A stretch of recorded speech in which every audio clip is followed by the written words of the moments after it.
The opinions expressed in the following program are not necessarily those of Eastlink Community TV, its sponsors, or partners.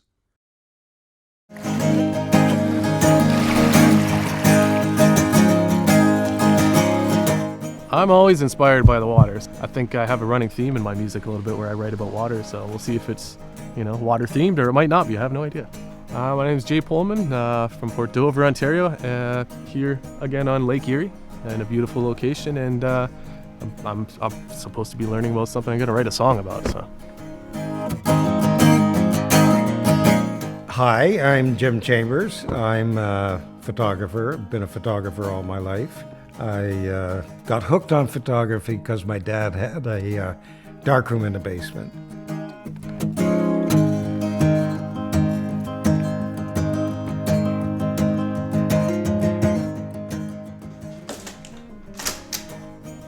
Hey, Jim. Hi, Jay. Nice to meet you. Good to meet you. Have a seat. So, Jim, I don't know too much about you, but you have a beautiful place here, and I see lots of art and photographs. Can you tell me a little bit about yourself and what you do? I started as a commercial photographer, when I was 19.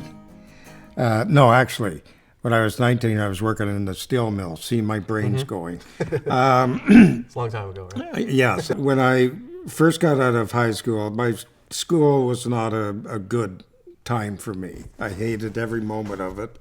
I found out much later, actually only 10 years ago, that I have pretty severe ADHD. And in grade 10, I was hauled into the guidance teacher's office, arrogant SOB, and he just stood there and said, "Well, Mr. Chambers, you're obviously not university material." And I thought, I'm not? How come? He said, "I suggest you go into shop." It was horrible. I managed to squeak out of high school, and the job for any kid with no education was to go work in the steel mills, and that's what I did. It was okay, but my heart wasn't in it at all. Yeah. When Dad had that darkroom in the basement in the red light, and just being close to my dad, because he wasn't a real demonstrative guy. It was just kind of magic. I was 8 years old when I saw that image come up in the developer in the red light. I was just hooked, absolutely hooked. And but I didn't know how you became a photographer, right. And I kind of just put that on hold. I was photographing my cousin's wedding, took a picture there, and I was taking the wedding pictures, and then a little old man just wandered into the background of the wedding scene. And he had a bowler hat, and he had a clasp behind his back, and he was just looking very kind of nostalgic, at it. And I photographed that. It was a very simple shot, and for some reason, I, at a whim, decided to enter it in the Spectator Snapshot Awards contest. Oh, yeah, yep. And it won first prize. Oh, that's cool. Yeah, it was so cool. What I actually did survive was by teaching. I ended up teaching at Ryerson 4 nights a week just to pay the bills, groceries. So I did that 4 nights a week, and that's where I got my teaching chops, was there. I loved teaching, and I really liked the students, and I liked exciting them about things. I found out much later, actually only 10 years ago, that I have pretty severe ADHD. I feel absolutely blessed. I do. I feel so thankful that such a stupid kid ended up being a university professor, spending most of my life thinking that I was never going to amount to anything, and so, I truly feel blessed. How about playing a song for me so I can hear what you're doing? Absolutely. Yeah. Is it all right if I take some pictures of you while I'm doing it? Sure, sure. Oh, that'd be cool. As long as I can see them after. Yeah.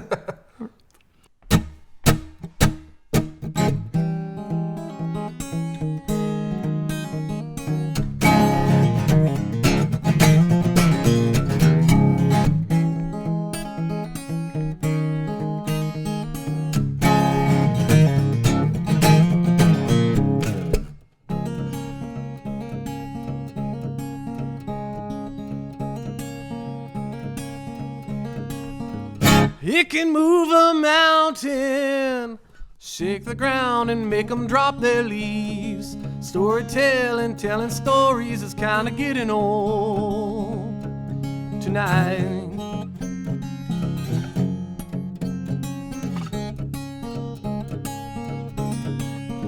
Well, keep the heat on.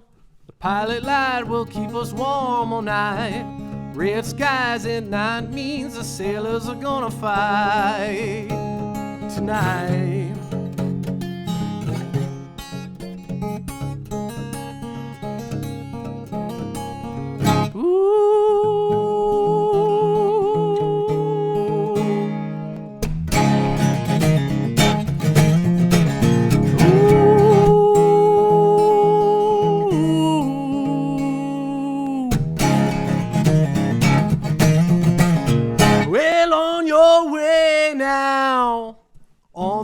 And pushing through the crowd, playing for a room full of empty people now tonight.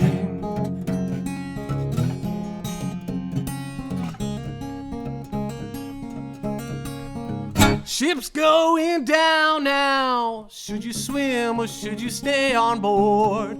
Loose lips will sink ships forevermore, forevermore.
Terrific. There we go. It was great. It's great to meet Jim and learn about his life story and his never say die attitude, which is inspiring and I think needs to be shared a little bit more these days. And passion for photography, like as an artist, I can appreciate that. And Jim's been doing that most of his life.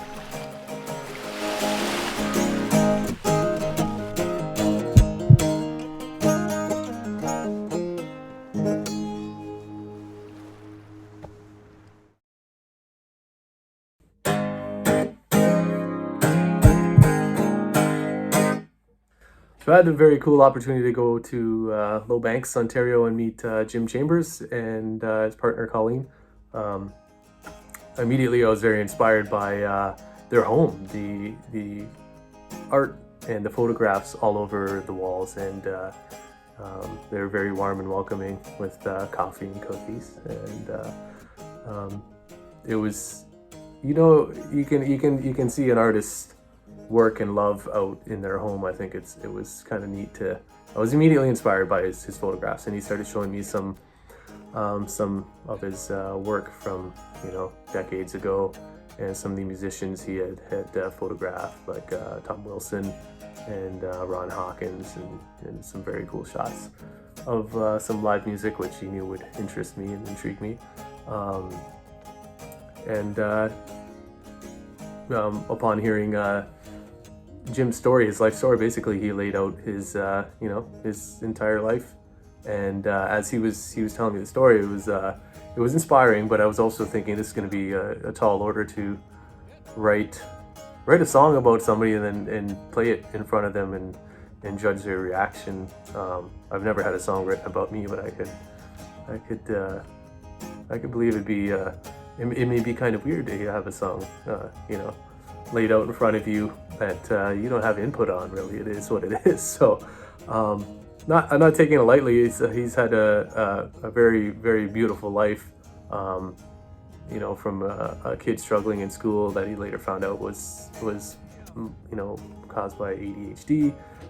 But following, the thing that really inspired me and struck me was that he kind of had a never say die attitude. He found something that really intrigued him and he was passionate about, which I can relate to with music and songwriting and being a musician, because it certainly isn't easy, and neither is anything in the arts to make a career and a life out of. And his never say die attitude around that, being inspired by his father in the basement of their home having a dark room and watching him do that, and a lot of things start that way, whether it's a father figure or a hero of some kind. It's really neat to see how people lives are kind of shaped and changed by being inspired. So it's going to be a challenge to write about his life here. A lot of times it's easy to write about something terrible happening or but this is kind of like an underdog story, which everybody loves as well. So I'm going to try to really pull that out of it and not be honest and authentic with it without sounding too forced and fake of a story and bippity boppity. I'm on my go-to guitar here, my Cole Clark, and I got some really cool stuff that I think I'm gonna work in the song. I've compiled notes upon notes, and I actually found a cool documentary on Jim online, so I've been making all my notes here, and then I'm going to make them into words and a song and sing words and stuff. That's what songwriters do. All right, I'm gonna play a little bit of what we're working with here. So this one I felt like it was important to have it positive and kind of an uplifting feel to the song rather than the sad and melancholy, which suits me well with the style of songwriting I do. I got this kind of frilly guitar line that I'm trying to punch in this chorus. Also thought it was very cool. While the film crew and I were at his house, he was taking photographs of us throughout the day. So, even at his age, he's still active with his lifelong work and his passion for that. Going back to some of the stuff that he went through in his life, again, I can relate to a lot of it, as he worked in a factory for several years, as did I, which in my experience did not leave a lot of time to be creative, especially with a family and stuff like that. So it was really neat how things pan out, how he had entered a photograph of, I believe it was his cousin's wedding, into the Hamilton Spectator contest of International Snapshot Contest, I believe it was called, and he won, and it was something that he, it sounded like maybe he had hesitated on believing in his art, believing in his vision, and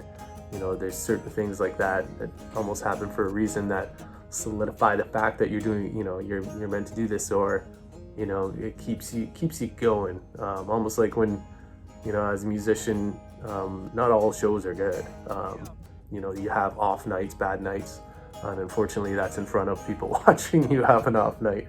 And in other cases, sometimes it's just not a good show. There's, the crowd's not into it, or there's not a very big crowd.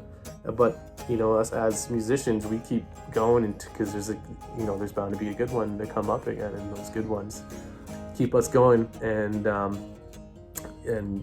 after he had won that spectator competition, he had entered in a National Geographic, which is that's big time stuff, and he was I think he placed second in that. So he took his winning earnings and he quit his job, and he went to school and got a fine art degree, and then he did art shows in James Street North, and was just involved in all aspects of being an artist, and eventually got to travel all over the world and photograph and document people. The documenting thing is intriguing and inspiring to me too, because in this day and age we don't slow down enough to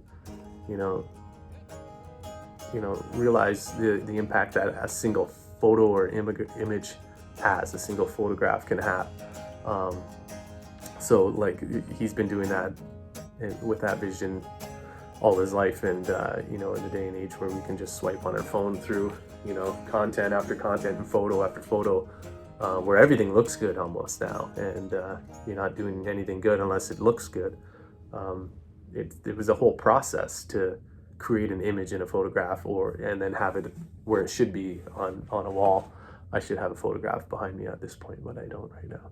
And I don't have too much other than this right now, other than something around this rhythm.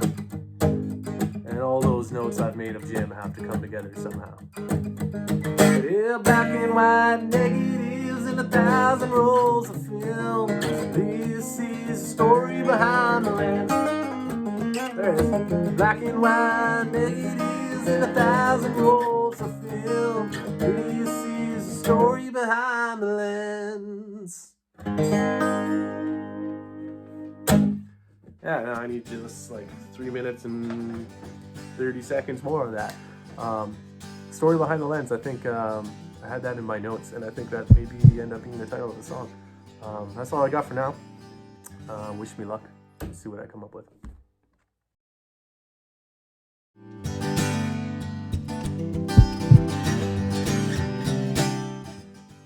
We're here to perform another song I wrote. Finished it up about a week ago. This one was very challenging to tell a story of somebody in a different perspective than I traditionally write. So it was a challenge that after getting through the other side of it, I'm excited to play it for Jim and see his reaction. You don't want me to start talking about myself because I am my most favorite subject, and I'm liable just to go on for hours. So this song was challenging for myself, again, to fit the whole entire story within a song and do it justice at the same time without missing some major points. And I think it's kind of progressed my songwriting skills a little bit in a positive way. Story behind the lens, take 3. Jim and Colleen, thanks for being here today. Our pleasure. wonderful. Well, I did write a song for you. This is what I came up with. It's called Story Behind the Lens. Right. What?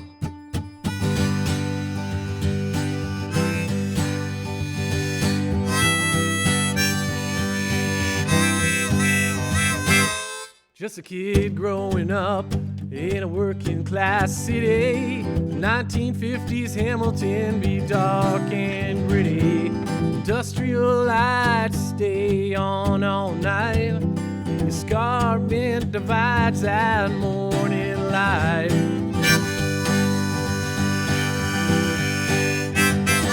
What does a boy dream to do who's struggling in school? They asked young Jim to concentrate and don't be a fool. To be groomed with the fear and be doomed year after year. A hidden talent surfacing about to be clear. Oh, black and white negatives in 1,000 rolls of film. This is the story behind the lens.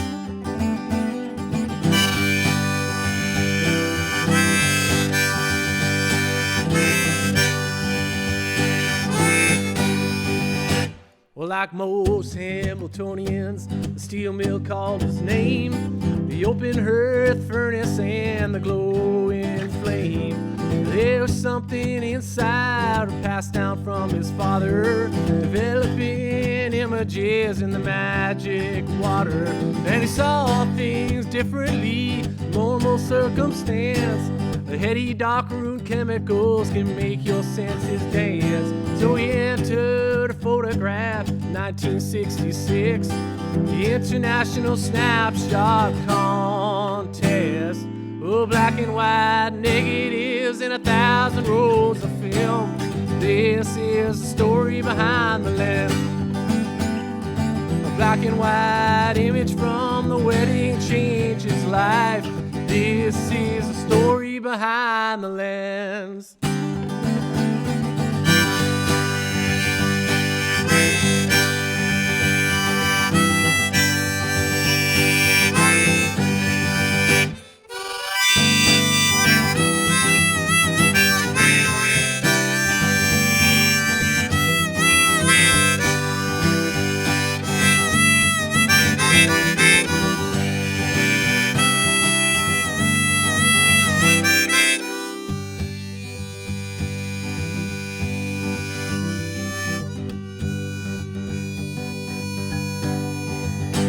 Well, he took his winning earnings, quit that lousy job, earned a fine art degree, and that was just the start. Oh, James Street North to the Isle of Wight showed those teachers how to live a life. Well, the black and white negatives and 1,000 rolls of film. This is the story behind the lens. Black and white negatives and 1,000 rolls of film. This is the story behind the lens.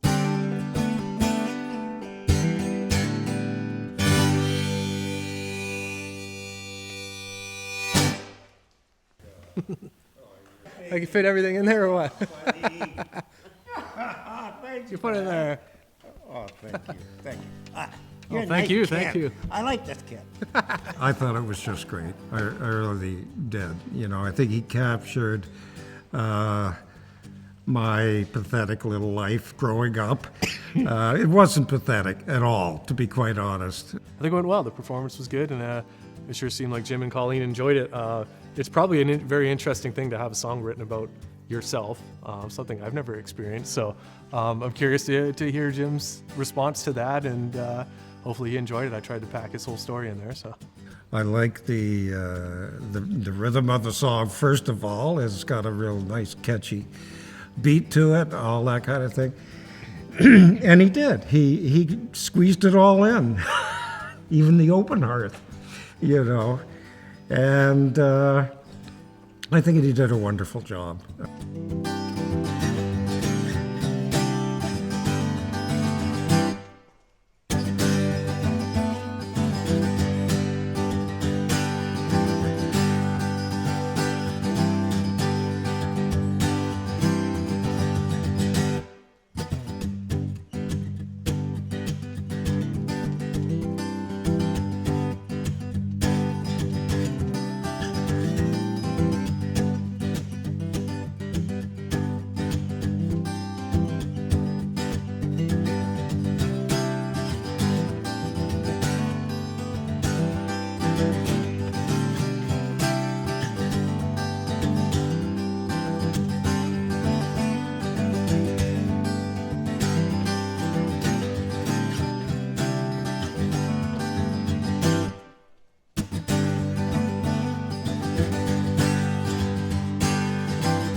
Okay, let's roll one now.